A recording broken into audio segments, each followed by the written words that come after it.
পুজো করে মালা পরে পুজো করতে হবে।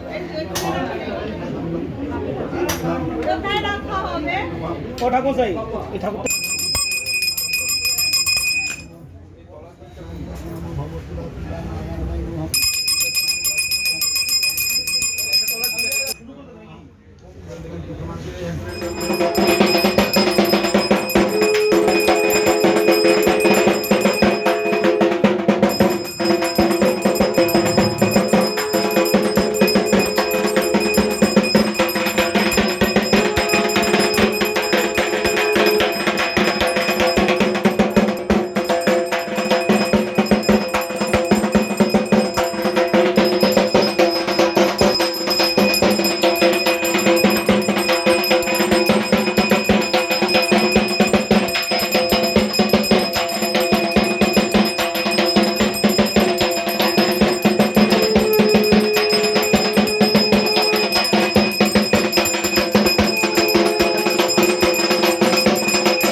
বললো কুচি কুচি কুচি কুচি করে হাতের যে লাঠিটা সেটা কেটে ফেলে দেবে। আমি বললাম এক কাজ করো ভাই, আমাকে এই কুচি কুচি আমার সংরক্ষণটা এরকম। আর এই যে আরেকজন ডান দিকে বসে আছে প্রবীর মুখোপাধ্যায়, তিনিও ততোধিক, মানে দুজনের মধ্যে রেস কে কত দুষ্টু আমার কাছে। তো স্বাধীন সংঘের ৭৫তম পুজো এবার হতে চলেছে। আমাদের সকল নেত্রীরা এসে ঘুরে গেছেন শুনলাম, দেবাদা আরো কে ছিলেন। যাই হোক, সকলের সহযোগিতা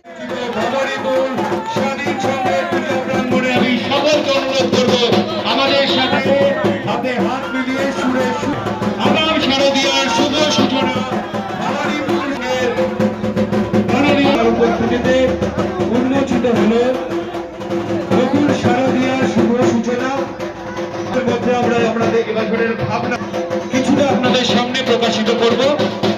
মাননীয় শ্রী দেবাশিস কুমার, মাননীয় শ্রী অসিত কুমার বসু সহ ক্লাব সভাপতি।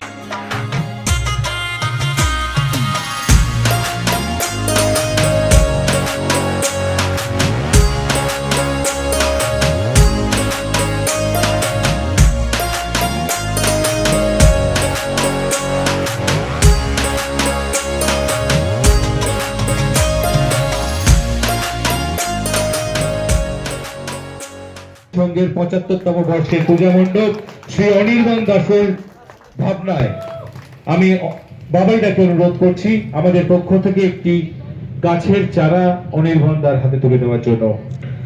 এরপর যার নির্দেশনায় নির্দেশিত হবে ভবানীপুর স্বাধীন সংঘের ৭৫তম বছরের পূজা মণ্ডপের সামগ্রিক ভাবনা এবং চিত্রাঙ্কন। শ্রী সুদর্শন হালদারকে আমরা ৭৫তম বর্ষে অসীম কুমার বসু বাবাইদার পক্ষ থেকে বরণ করে নিচ্ছি।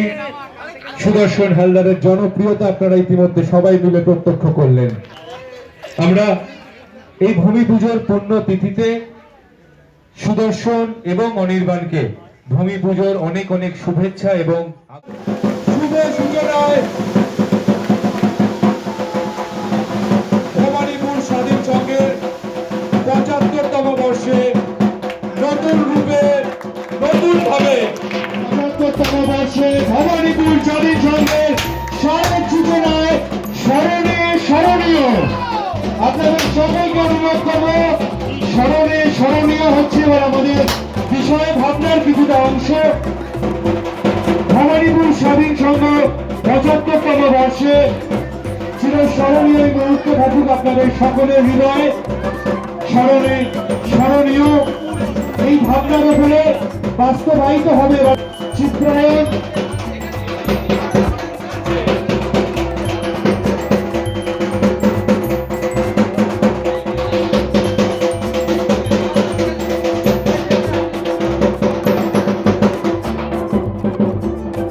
স্বাধীন সংঘের 75তম বর্ষে বিষয় ভাবনা স্মরণীয় উন্মোচিত হল 2023-এর বিষয় ভাবনা। ভবানীপুর স্বাধীন সংঘের 75তম বর্ষে আমরা আন্তরিক কৃতজ্ঞতা জানাই আমাদের